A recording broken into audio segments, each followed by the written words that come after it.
अगर आप अच्छे से एक्सप्लेन करना चाहो स्टूडेंट्स को तो क्या है फिलोसफी? फिलोसफी में हम दो चीज़ें हैं। कंटेक्स्ट अगर हम ऑप्शनल की बात करते हैं, एक हमारी वेस्टर्न फिलोसफी आ जाती है और एक हमारी इंडियन फिलोसफी आ जाती है। एंड सर, सिंस फिलोसफी आप जितना बता रहे हैं कि ये ऑलमोस्ट थ्योरेटिकल है, वेस्टर्न फिलोसफी है, इंडियन फिलोसफी में आप उसको रियल लाइफ में भी कर सकते हो। That is beautiful. कैसे सर, कोई एक एग्जांपल देना। जैसे कि इंडियन फिलोसफी में अगर हम जैनिज्म की बात करते हैं तो जैनिज्म में एक टर्मिनोलॉजी है सियादवाद।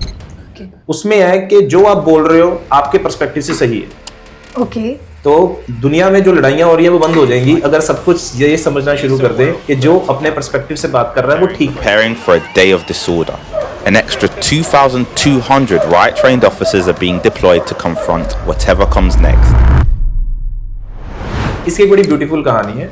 कुछ मान लीजिए 6 लोग थे, उन्होंने लाइफ में कभी एलिफेंट नहीं देखा था। ठीक है, उन्होंने कभी एलिफेंट नहीं देखा तो उनको गांव में एक एलिफेंट आया तो उनको बोला गया तुम्हें एलिफेंट दिखाएंगे, पर उनको बोला कि तुम्हारी आंखें बंद कर, तुम्हारी आंखों के ऊपर पट्टी बांध देंगे। तो सबको बोला कि तुम्हें क्या करना है, अब एलिफेंट को टच कर। तो किसी ने उसकी पूंछ पकड़ ली, किसी ने उसके पैर पकड़ लिए, किसी ने उसका पेट पकड़ लिया, किसी ने उसकी ट्रंक पकड़ ली, किसी ने उसके दांत पकड़ लिए। अब किसी ने पहले एलिफेंट तो देखा नहीं है, तो सब अपने अपने अनुमान से लगा रहे हैं कि जो चीज उन्होंने पकड़ी है वो क्या है। मान लीजिए किसी ने पूंछ को पकड़ा, वो कह रहा है ये तो स्नेक है। अच्छा। किसी ने मान लीजिए उसके पेट को पकड़ लिया, ये तो बॉल है। किसी ने पैर को पकड़ लिया, ये पोल है। अब सभी ने हाथी चला गया, सबने पट्टियां उतार दी। सबके व्यू पॉइंट्स क्या डिफरेंट है, जिस जिस चीज को उन्होंने टच किया तो आपस में लड़ने लग गए कि यार मेरी बात सही है, मेरी बात सही है, मेरी बात सही है। पास एक बड़ा इंटेलिजेंट आदमी जा रहा था रास्ते से गुजरता हुआ, उसने बोला कि तुम ऐसे ही आपस में लड़ रहे हो, अपने अपने व्यू पॉइंट से तुम सारे ही सही। नमस्कार, आज हम एक बार फिर राज IAS अकेडमी में बातचीत करने के लिए आए हैं। अभी जस्ट मेंस आने वाले हैं तो आपके ज़्यादातर सवाल होंगे मेंस एग्जाम को लेके। आज की ये बातचीत रहेगी आपके ऑप्शनल सब्जेक्ट की चॉइस को लेके या फिर कहें कि मेंस की प्रिपरेशन को लेके। सो वेलकम करते हैं राहुल सिंगला सर का, जो फिलोसफी पढ़ाते हैं और बहुत ही अच्छे टीचर हैं। Let's start. Thank you ma'am. Thank you ma'am. Sir, सबसे पहले तो मैं यही पूछूंगी कि आप फिलोसफी कब से पढ़ा रहे हैं? मैम मुझे अराउंड 7 to 8 years हो चुके हैं फिलोसफी पढ़ाते हुए। That's great sir. मैं ना काफ़ी रील्स देखती हूँ और अपने दोस्तों के साथ बैठती हूँ, तो अगर कुछ ऐसी कोट बोल दो अच्छी सी, है ना, कि अरे कर्म कर फल की चिंता मत कर, तो बोलते हैं ज्ञान झाड़ रही है, फिलोसफी झाड़ रही है, बहुत फिलोसफर बन गई है। तो क्या फिलोसफी बस यही है कि एक आधा कोट बोल दिया या अच्छा थॉट बोल दिया, या फिलोसफी अगर आप अच्छे से एक्सप्लेन करना चाहो स्टूडेंट्स को तो क्या है फिलोसफी? फिलोसफी में हम दो चीज़ें हैं। कंटेक्स्ट अगर हम ऑप्शनल की बात करते हैं, एक हमारी वेस्टर्न फिलोसफी आ जाती है और एक हमारी इंडियन फिलोसफी आ जाती है। जब हम वेस्टर्न फिलोसफी की बात करते हैं वो हमें थोड़ा सा क्यूरियोसिटी बढ़ाती है लाइफ के अंदर जी। जैसे कुछ थिंकिंग जो होती है, इंक्विजिटिव थिंकिंग की हम बात करते हैं, जिज्ञासा वर्ड जो यूज करते हैं जी। वो उस कंटेक्स्ट में हम करते हैं वेस्टर्न फिलोसफी की। जी। इंडियन फिलोसफी हमें बताती है कि हमें जीना कैसे है, वे ऑफ लाइफ क्या है। हाँ, एक स्टूडेंट्स के बीच में कंसेप्शन रहता है कि यार बड़ी ज्ञान वाली बातें कर रहा है, बट ट्रस्ट में एक वो सब्जेक्ट है कि जो पढ़ने से प्यार करते हैं और जिनको चीजें समझने में मजा आता है, then they will really like this option. और sir, let's say philosophy optional, since आपने बोला कि एक आइडिया को डेवलप करता है and all, obviously human evaluation में भी इसका बहुत बड़ा रोल रहा होगा, तो यूपीएससी एग्जाम में कैसे फिलोसफी ऑप्शनल आपका प्रोस्पेक्ट बहुत वाइड कर देता है? इसके अंदर हम दो चीजें हैं। सबसे पहले जब हम फिलोसफी ऑप्शन की बात करते हैं, जैसे कि एक एग्जांपल के तरह आपको बताता हूँ, हमारा एक एसे का पेपर होता है फिलोसफी ऑप्शन के अंदर, और अगर हम बात करते हैं जो भी टॉपर्स वगैरह होते हैं यूपीएससी के, उनको पता होगा, जहाँ जिन्होंने मेंस लिखे हुए हैं या जो कोई सीरियस एस्पिरेंट्स भी हैं, एक हमारा एसे का पेपर और एक हमारा ऑप्शनल, ये दो पेपर्स हैं जो हमारे मार्क्स को बढ़ा सकते हैं और हमें बाकी भीड़ से अगर हम बात करें एक नॉच ऊपर लेके जा सकते हैं। उसमें सबसे पहला रोल ऑप्शनल का रहता है। ऑब्वियस सी बात है कि आपका ऑप्शनल वेल प्रिपेयर्ड होना चाहिए, आपने बेटर आंसर्स लिखने चाहिए, बट इसी के साथ आ जाता है एसे का paper, that is also having an equivalent weightage अगर हम बात करते हैं 250 मार्क्स की। अब कहीं हमने देखा है कि यूपीएससी के अंदर कुछ ट्रेंड्स आने स्टार्ट हो चुके हैं जहां पे एसेज अब फिलोसफिकल लेवल पे आने शुरू हो चुके हैं। जैसे कि मैं आपको एक अच्छी सी एग्जांपल देता हूं, 2018 से लेके 23 के बीच में काफी एसेज आए हैं जो फिलोसफिकल है। जैसे कि अभी पिछले 2-3 साल के एसेज की मैं बात करता हूं, एक ऐसे आया था, rational is real and real is rational. अब एक कोई नॉर्मल एस्पिरेंट है, अगर उसने ये टॉपिक नहीं पढ़ रखा, मान लीजिए फिलोसफी नहीं पढ़ रखी है, उसके लिए बड़ा मुश्किल हो जाएगा इस एसे को ही अटेम्प्ट करना। बट अगर आपने फिलोसफी पढ़ रखी है, वेस्टर्न फिलोसफी, तो उसमें एक फिलोसफर है हीगल, उनकी ये डायरेक्ट लाइन है जो हम अपने क्लासेस के अंदर पढ़ते हैं, that is rational is real and real is rational. Okay. अब उन्होंने ये डायरेक्ट चीज फिलॉसफी की उठा के ऐसे में डाल दी है। अब इसके नोशंस तो बहुत सारे हो सकते हैं, इकोनॉमिक नोशन हो सकता है, फिलोसफिकल नोशन हो सकता है, हिस्टोरिकल नोशन हो सकता है, आप इनको बहुत सारे नोशंस के साथ जोड़ सकते हो, बट उसके लिए पहले आपको लाइन का मतलब तो समझ में आना चाहिए, बेसिक मीनिंग। अब फिलॉसफी के अंदर हम उस लाइन के मतलब को समझ लिया तो आप उस एसे को एक अटेम्प्ट कर सकते हो। दूसरी तरफ अगर आप वो ऐसे अटेम्प्ट भी कर रहे हो, ऑब्वियसली आपने एक बड़ा अच्छा ऐसे चूज किया है जो कि बाकी भीड़ से अलग है, बाकी सारे तो वही ऐसे चूज करेंगे जो नॉर्मल होंगे, इजी होंगे, बट आपने ये ऐसे चूज किया तो आपको उसमें एक एक्स्ट्रा एडवांटेज मिलेगा। राइट, तो आई एग्री। ये एक पर्सपेक्टिव बनता है। दूसरा, जब हमारा जीएस पेपर 2 की हम बात करते हैं तो सोशो पॉलिटिकल फिलॉसफी हमारे पेपर 2 का पार्ट है और जीएस पेपर 2 में भी आता है, तो उसके अंदर भी हम सेम कंसेप्ट्स पढ़ रहे हैं, जस्टिस, इक्वालिटी, लिबर्टी, सॉवरेनिटी, तो डायरेक्ट हमें कहीं ना कहीं ओवरलैप देखने को मिलता है। ओके। प्लस फिलॉसफी के अंदर कहीं ना कहीं एथिक्स की बात तो की गई है जी, ऑब्वियस बात है, सोक्रेटिस की या प्लेटो की, एरिस्टोटल की अगर हम बात करते हैं तो कहीं ना कहीं थोड़ा सा उसके अंदर भी ओवरलैप देखने को मिलता है। सो हम कह सकते हैं कि बहुत ज्यादा वाइडर कॉनोटेशंस है अगर हम फिलॉसफी की बात करते हैं ओवरऑल हमारे यूपीएससी के एग्जामिनेशन के अंदर। अगर हम मेंस के अंदर भी बात करते हैं और प्रीलिम्स के अंदर भी एक छोटी सी आपको स्टोरी बताता हूँ। 2023 में क्वेश्चन आ रखा है जी, एक 4-5 लाइनों की स्टेटमेंट है, ठीक है, उन्होंने फिर बोला कि ये किसकी फिलॉसफी है, ओके, क्या कौन सा ये रिलीजन है जो बताता है। बड़ी सारी लंबी चौड़ी बातचीत थी, बट वो बातचीत जैनिज्म फिलॉसफी की थी।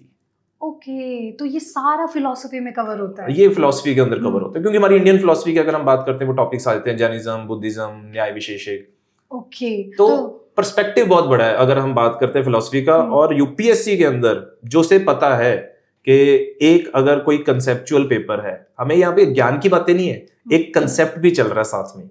रीजन बीइंग ये जितने फिलोसफर्स हैं वेस्टर्न, वो मैथमेटिशियन भी थे और साइंटिस्ट भी थे।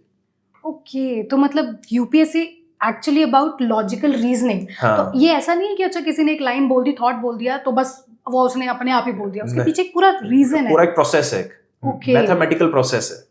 All right. तो सर लेट्स से कि अगर मैं एज एन यूपीएससी एस्पिरेंट मैंने सोशियोलॉजी पढ़ा है अपने ग्रेजुएशन में, बट सडनली मुझे लगता है क्योंकि ऑब्वियसली ये जो है कि अच्छा ज्ञान ही है ये तो क्या ही मुश्किल होगा, तो मैं सोचूं कि अच्छा ठीक है मैं फिलोसफी ऑप्शनल ले लेती हूँ फॉर माय यूपीएससी प्रिपरेशन और मेरा बैकग्राउंड सोशियोलॉजी का है, या लेट्स से मैंने कभी फिलोसफी पढ़ी ही नहीं है, तो is it a good choice? देखो मैम, एक चीज है, ये एक वो ऑप्शनल है जिसमें आपको पहले कोई प्रायर नॉलेज होने की कोई जरूरत ही नहीं है। Even if you are novice, जिसे हम कहते हैं बिगनर हो आप, अगर आपको बिल्कुल बस बेसिक इतना पता है 2+2 4 होता है, तो बस आप फिलॉसफी ऑप्शनल की तैयारी कर सकते हो। Okay, is it that easy कि मतलब ऑप्शनल के लिए अगर आपको लग रहा है कि मैं चूज कर सकता हूँ फिलोसफी ऑप्शनल, तो you can go for it? मैंने बताया जितने भी वेस्टर्न फिलोसफर थे मैथमेटिशियन थे, तो मैथमेटिक्स आपको पता है 2+2 4, 3 × 3 9 है, यहाँ सर्कल स्क्वायर नहीं है या ट्राइंगल एक सर्कल नहीं है, तो फिलोसफी वेस्टर्न फिलोसफी इसी के ऊपर बेस्ड है। राइट। तो सर लेट्स से कि अच्छा ठीक है मैंने अपना ऑप्शन चूज करने के लिए सोचा क्योंकि मैं फिलोसफी चूज करती हूँ, बट स्टिल मेरे मन में कुछ क्वेश्चंस हैं कि यार मुझे कैसे पता लगेगा कि मेरा इंटरेस्ट है कि नहीं है, या ये सही रहेगा मेरे लिए कि नहीं। तो उस दौरान जब ये क्वेश्चंस मेरे अंदर चल रहे हैं तो मैं क्या करूं कि मैं सिलेबस देखूं या फिर मैं 2-4 और एस्पिरेंट्स के इंटरव्यूज देख लूं कि जिन्होंने फिलोसफी ली हो। मैं ऐसा क्या करूं कि मुझे पता लग जाए कि okay philosophy optional is the right subject for me? दो चीजें होती है मैम, ये एक डिलेमा सा रहता है स्टूडेंट्स को काफी ज्यादा कि यार मेरे लिए सबसे बेटर ऑप्शन क्या है। ये हर एक स्टूडेंट को रहता है ऑब्वियसली। कुछ स्टूडेंट होते हैं जो बिल्कुल निश्चित होते हैं इस चीज में, यार मैंने यही ऑप्शन लेना है और इसी ऑप्शन में मैंने स्कोर करना है। But a lot of students are in a fix and are in a dilemma whether they take their graduation या सब्जेक्ट्स को ले या वो कोई नया ऑप्शनल स्टार्ट करते हैं। जब हम फिलोसफी की बात करते हैं, मान लीजिए अगर someone wants to pursue for philosophy optional, तो मैं कहता हूं फिलोसफी ऑप्शन की नहीं, किसी भी ऑप्शन की अगर हम बात करते हैं, सबसे पहले आपको उनके पीवाईक्यूज देखने होते हैं सबसे पहले, क्योंकि पीवाईक्यू से हमें पता चलता है कि एक्चुअली में क्वेश्चंस किस फॉर्मेट के ऊपर आ रहे हैं, क्या क्वेश्चंस रेपिटेटिव आ रहे हैं। कई बार हमने ऐसा भी देखा है कि स्टूडेंट्स हर एक, मान लीजिए एक फिलोसोफर है प्लेटो या एरिस्टोटल है, उसके 2 टॉपिक्स पढ़ के चले जाएंगे और वो देखेंगे कि वही क्वेश्चंस दोबारा रिपीट हो रहे हैं हर साल। तो अगर आपको इतनी रेपिटेशन देखने को मिल रही है पीवाईक्यूज के अंदर, तो एक आपको आइडिया लग जाना चाहिए यार अगर मेरी अच्छी कोचिंग हो जाए राइट गाइडेंस के साथ, तो ऑब्वियस सी बात है कि मैं इस ऑप्शन को ले सकता हूं। तो सबसे इंपॉर्टेंट चीज होती है पीवाईक्यूज। फिर दूसरी चीज हम देखते हैं कि हमारा टॉपर्स रहे हैं कि नहीं, ये भी एक बहुत बड़ा एस्पेक्ट है, इसको आप मिस नहीं कर सकते हो कि भाई कोई टॉप भी कर रहा है या कोई फिलॉसफी में। राइट। तो हम देखते हैं 2023 में अगर हम पहले फर्स्ट 100 रैंकर्स में देखते हैं तो अराउंड 8 to 10 स्टूडेंट्स थे that had the philosophy option. Okay, so philosophy optional की अगर हम बात करते हैं, you see the testimonials, you see the PYQs, और उसके साथ साथ आप ये भी देखते हो कि इसके अंदर जो टॉपर्स हैं या रैंकर्स हैं वो कितने आए हैं अगर हम बात करते हैं पहले फर्स्ट 100 में या फर्स्ट 200 में, तो हमें ये पता चल जाता है यार हाँ फिलॉसफी के अंदर स्कोर किया जा सकता है। Right. And sir, since philosophy आप जितना बता रहे हैं कि ये ऑलमोस्ट थ्योरेटिकल है, राइट, कि अच्छा एक थॉट आया, ऑब्वियसली एक साइंटिफिक रीजन होगा उसके पीछे या पूरी जर्नी है। वेस्टर्न फिलॉसफी है, इंडियन फिलॉसफी में आप उसको रियल लाइफ में भी कर सकते हो। That is beautiful. कैसे सर, कोई एक एग्जांपल देना। जैसे कि इंडियन फिलॉसफी में अगर हम जैनिज्म की बात करते हैं तो जैनिज्म में एक टर्मिनोलॉजी है स्यादवाद। ओके उसमें है कि जो आप बोल रहे हो आपके पर्सपेक्टिव से सही है। ओके। तो दुनिया में जो लड़ाइयां हो रही है वो बंद हो जाएंगी अगर सब कुछ ये समझना शुरू कर दें कि जो अपने पर्सपेक्टिव से बात कर रहा है वो ठीक है। इसकी एक बड़ी ब्यूटीफुल कहानी है। कुछ मान लीजिए 6 लोग थे जी। उन्होंने लाइफ में कभी एलिफेंट नहीं देखा था। ठीक है, उन्होंने कभी एलिफेंट नहीं देखा तो उनको गांव में एक एलिफेंट आया तो उनको बोला गया तुम्हें एलिफेंट दिखाएंगे, पर उनको बोला कि तुम्हारी आंखें बंद कर देंगे, तुम्हारी आंखों के ऊपर पट्टी बांध देंगे। तो सबको बोला कि तुम्हें क्या करना है, अब एलिफेंट को टच करना है। तो किसी ने उसकी पूंछ पकड़ ली, किसी ने उसके पैर पकड़ लिए, किसी ने उसका पेट पकड़ लिया, किसी ने उसकी ट्रंक पकड़ ली, किसी ने उसके दांत पकड़ लिए। अब किसी ने पहले एलिफेंट तो देखा नहीं है तो सब अपने अपने अनुमान से लगा रहे हैं कि जो चीज उन्होंने पकड़ी है वो क्या है। मान लीजिए किसी ने पूंछ को पकड़ा, वो कह रहा है ये तो स्नेक है। अच्छा। किसी ने मान लीजिए उसके पेट को पकड़ लिया, ये तो वॉल है। किसी ने पैर को पकड़ लिया, ये पोल है। अब सभी ने, हाथी चला गया, सबने पट्टियां उतार दी। सबके व्यू पॉइंट्स क्या डिफरेंट है, जिस जिस चीज को उन्होंने टच किया तो आपस में लड़ने लग गए कि यार मेरी बात सही है, मेरी बात सही है, मेरी बात सही है। वहां से एक बड़ा इंटेलिजेंट आदमी जा रहा था रास्ते से गुजरता हुआ, उसने बोला कि तुम ऐसे ही आपस में लड़ रहे हो, अपने अपने व्यू पॉइंट से तुम सारे ही सही हो। That's beautiful. इसे हम बोलते हैं Syadvad. That is relatively everyone is correct according to their view point. और यही चीज हमें आज के टाइम पे जैसे हम देखते हैं इजराइल हमास के अंदर देखते हैं। मेनली अगर हम बात करें तो ज्यूज और अगर हम बात करें अरब कन्फ्लिक्ट है तो कहीं ना कहीं इंटॉलरेंस है जो आज के टाइम पे इतने ज्यादा हमें देखने को मिलती है। तो जैनिज्म हमें वो एक फिलॉसफी है, वो धर्म है जो हमें एक रिलीजियस टॉलरेंस और दूसरे की तरफ दूसरे के ओपिनियन को रिस्पेक्ट करने को सिखाता है। That's beautiful कि आपकी अपनी लाइफ के एक्सपीरियंस के अकॉर्डिंग आपका POV is completely right. बिल्कुल सही है। तो ये हम अपनी एक प्रैक्टिकल लाइफ में इम्प्लीमेंट कर सकते हैं। तो हमारे काफी झगड़े जो हमारे घर पे भी चलते हैं अपने पेरेंट्स के साथ या अपने यंगर सिबलिंग्स के साथ या दोस्तों के साथ, मान लो हम दोस्तों के साथ लड़ने लग जाते हैं, यार मैं सही बोल रहा हूँ, मैं सही बोल रहा हूँ। तो अगर तुम ये बात बोल दो भाई तू अपनी जगह ठीक, मैं अपनी जगह ठीक। हाँ कि ओके तेरा अपना पॉइंट है। वो सर होता है ना कि 8 होता है या 9 होता है, 6 और 9 की, अच्छा तुम्हारी तरफ से वो 6 है तो मेरी तरफ से 9 है। That's beautiful. बट सर अगर बात करें फिलोसफी की, आपने लर्न बहुत कुछ कर लिया, लेकिन एक यूपीएससी एस्पिरेंट उस चीज़ को अपनी लाइफ में कैसे इम्प्लीमेंट करे ताकि वो पेपर राइटिंग में तो बेटर हो ही हो, अच्छे मार्क्स आए, लेकिन जब वो एक ऑफिसर बन जाए तो भी वो बहुत अच्छा काम करे। तो दीज लर्निंग्स कैसे वो अपनी रियल लाइफ में इम्प्लीमेंट कर सकते हैं? देखो 2 चीजें हैं यहाँ पे। हम अपने सिलेबस को ही अगर ब्रेक डाउन करते हैं, मान लीजिए वेस्टर्न फिलोसफी को करते हैं, इंडियन फिलोसफी को करते हैं, या सोशियो पॉलिटिकल फिलोसफी को करते हैं, या फिलोसफी ऑफ रिलीजन को करते हैं, हर एक फिलोसफी से वो कुछ ना कुछ सीख सकता है जो अपनी प्रैक्टिकल लाइफ में इंप्लीमेंट कर सकता है। मान लीजिए अब आप एक IAS ऑफिसर बन जाते हो या IPS ऑफिसर बन जाते हो, सडनली कोई ऐसी ट्रिकी सिचुएशन आ गई जहां पे आपको खड़े पैर कोई डिसीजन लेना है, तो उस केस में वेस्टर्न फिलोसफी आपको सिखाती है कि किस तरह से क्रिटिकल थिंकिंग करनी है सही टाइम के ऊपर। वेस्टर्न फिलोसफी तो आप ये ले जाओगे। इंडियन फिलोसफी आपको एक चीज बताती है, जैसे कि एक चारवाक बड़े फिलोसफर है, हमारे स्टूडेंट्स को भी काफी ज्यादा यही पसंद आते हैं क्योंकि वो मोक्ष में नहीं मानते, ना ही वो कर्मा में मानते हैं, ना ही वो सोल में मानते हैं, ना ही वो रीबर्थ और डेथ में मानते हैं। वो सिर्फ एक ही चीज में मानते हैं कि जो जिंदगी है वो यही है। जो प्रेजेंट मोमेंट है जो है यही है, कुछ सोल नहीं है, कुछ नहीं है। तो आज की लाइफ है, इसी को एंजॉय करो। तो ये आप इंडियन फिलोसफी से कह सकते हो कि हम क्यों अपने किसी चीज को लेके सोच रहे हैं। राइट। जो भी एक्शन करने इस दुनिया को लेके करने तो वो कर सकते हो, बट अगर आप दूसरी चीजों को लेके करते हो तो यहाँ पे कर्मा की बात आ जाती है, तो सेल्फलेस एक्शन आ जाता है। जब आप किसी की मदद कर रहे हो तो ये चीज मत रखो कि मेरे को उससे कुछ अच्छा मिलेगा या किसी से बुरा मिलेगा। ये हमारी, अगर हम बात करें भगवद गीता में भी यही बोला गया, जिससे गांधी जी भी इंस्पायर्ड थे। राइट। तीसरा हम सोशियो पॉलिटिकल फिलोसफी की बात करते हैं तो उसमें तो कास्ट डिस्क्रिमिनेशन की बातचीत करी जाती है, वुमेन एम्पावरमेंट की बात की जाती है। वो हमारी प्रैक्टिकल लाइफ में हमारे थॉट्स को काफी ज्यादा शेप करते हैं, because as an IAS officer आपका एक व्यू पॉइंट ही बाकी सारे समाज को आपके साथ लेके चलता है। अगर हम बात करते हैं कि आपके वुमेन को लेके क्या व्यू पॉइंट्स हैं, कंसीडरिंग कितने सारे वुमेन के ऊपर एट्रोसिटीज हो रहे हैं या कितनी ज्यादा उनके ऊपर डिस्क्रिमिनेशन देखने को मिलती है। सेकेंडली कास्ट को लेके आज के हम देखते हैं कि आज भी हमारे देश में काफी सोशल इनइक्वालिटीज हैं। तो वो अगर आपका एक व्यू पॉइंट बना हुआ है कि क्या सही है क्या गलत है, तो आप उसको इंप्लीमेंट कर सकते हो अपनी डेली लाइफ के। Right, that's agree. सर अगर मैं बात करूं तो आपका टुवर्ड्स द एंड ऑब्वियसली कि आपकी फेवरेट फिलॉसफी या फेवरेट फिलोसोफर जिसकी अभी तक आपको वो लाइन बहुत अच्छी लगी हो, क्योंकि this is really very inspiring, ऐसी कौन सी लाइन आपको लगती है? दो मेरे को बहुत अच्छी लगती है। पहली तो एरिस्टोटल की फिलॉसफी है, अगर हम बात करते हैं, जो बात करते हैं कि हर चीज में एक एवोल्यूशन है। ओके, हम अपना एक बेटर वर्जन बनते जाते हैं। एग्जैक्टली। उनकी थ्योरी है मैटर एंड फॉर्म की, कि हर चीज अपनी बेटर बनती जा रही है। जैसे कि मान लीजिए वुड लिया आपने, वुड अगर आप लेते हो तो उससे आप क्या बना सकते हो?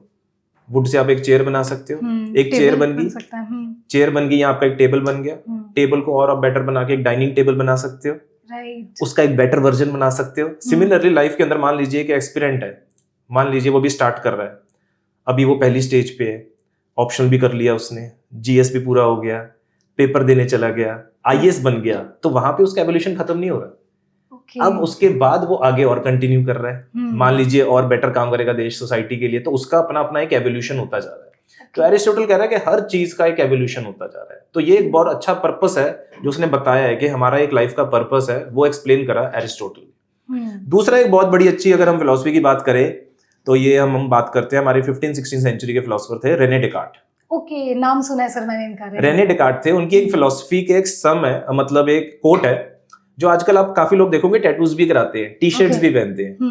उसका है कोगिटो अर्गो सम। ओह, कोगिटो अर्गो सम, सर ये बहुत सुना है मैंने, सीरियसली। कोगिटो अर्गो सम का मतलब है I think therefore I am, मैं सोचता हूं इसलिए मैं हूं, राइट। तो ये मेरे को बड़ी अच्छी लगती है फिलॉसफी, क्योंकि बॉडी का तो क्या है, बॉडी तो नाश्वर, अगर हम बात करते हैं, सोल तो हमारा है ना, माइंड जो है सोच रहा है, तो कह रहे मैं हूं।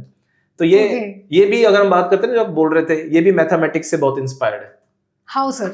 डिकार्ट ने पूरी थ्योरी मैथमेटिक्स से चलाई, अगर हम बात करते हैं, उसने प्रॉपर डिडक्शंस ऐसे मैथ्स के अंदर होती है, कोई भी आपने प्रूफ लगाना होता है तो थ्योरम मिलती है आपको, प्रूफ करते हो। सिमिलरली ये भी आगे आगे प्रूफ करता है कोगिटो अर्गो सम से। इसके बाद ये सोल और गॉड को प्रूव करता है। मैं डेफिनेटली ये चीज पढ़ूंगी सर। कोगिटो अर्गो सम, देखना लोगों के टी शर्ट्स के ऊपर काफी ज्यादा लिखा होता है कोगिटो अर्गो सम। Beautiful sir, that's beautiful. लेकिन लास्ट क्वेश्चन मेरा रहेगा कि मैंने आपकी पिछले साल की एक यूट्यूब पे वीडियो थी जिसमें आपने फिलोसफी ऑप्शनल को अच्छे से समझाया था, तो उसमें आपने ना कुछ बुक्स के नाम लिए थे, क्योंकि हम सिलेबस नोट से कवर करेंगे, but there will be some books जो मैं आपको गाइड करूंगा। तो ऐसी 3 बुक्स जो भी आप बताओ बच्चों को, ताकि वो अगर फिलोसफी ऑप्शनल पढ़ें तो वो बुक्स जरूर कंसिडर करें। देखो, हर बुक के अंदर हमें हर कुछ नहीं पढ़ना, सेलेक्टिव रीडिंग्स होती हैं, राइट। एक तो अगर हम वेस्टर्न फिलोसफी की बात करते हैं तो वाई मसीह हो जाती है बुक। ओके। दूसरा हमारा इंडियन फिलोसफी के लिए दत्ता एंड चैटर्जी है, और तीसरा सोशो पॉलिटिकल फिलोसफी के लिए अगर हम बात करते हैं ओपी गाबा बुक है, जो हमारी बहुत ज्यादा इंपॉर्टेंट है। और एक वाई मसीह की फिलोसफी ऑफ रिलीजन को लेके, बट वो ज्यादातर हम बात करते हैं क्लास नोट से कवर होता है, क्योंकि रिलेटिवली इजियर क्वेश्चंस आते हैं। और ओवरऑल अगर हम फिलोसफी की बात करते हैं तो बुक्स से ज्यादा it is about understanding the concept, because right now what is happening in the philosophy paper is, पहले मान लीजिए क्वेश्चन है explain the plateaus theory of ideas. 15 साल से ये क्वेश्चन चलता आ रहा है। अब यूपीएससी भी तो इवॉल्व होगा अगर बच्चे इवॉल्व हो चुके हैं। एग्जैक्टली। तो यूपीएससी ने एक स्टेटमेंट लिख दी, there is a red chair. अब प्लेटो स्टेटमेंट को कैसे एक्सप्लेन करेगा? With the help of theory of ideas. आप किताबें जितनी मर्जी पढ़ लो, बट अगर आपको उसका बेसिक कंसेप्ट समझ में नहीं आया है तो आप उस क्वेश्चन को अटेम्प्ट नहीं कर सकते हो। तो वहां पे आपके लिए राइट गाइडेंस मेरे ख्याल से बहुत ज्यादा इंपॉर्टेंट हो जाती है, कि आपको उस थ्योरी को समझ आई है कि नहीं आई है। अगर थ्योरी समझ में आ चुकी है तो आपका 90% काम पूरा है, आपको किसी बुक की रिक्वायरमेंट भी नहीं है। Okay, thank you so much sir, बहुत अच्छा लगा आपसे बात करके।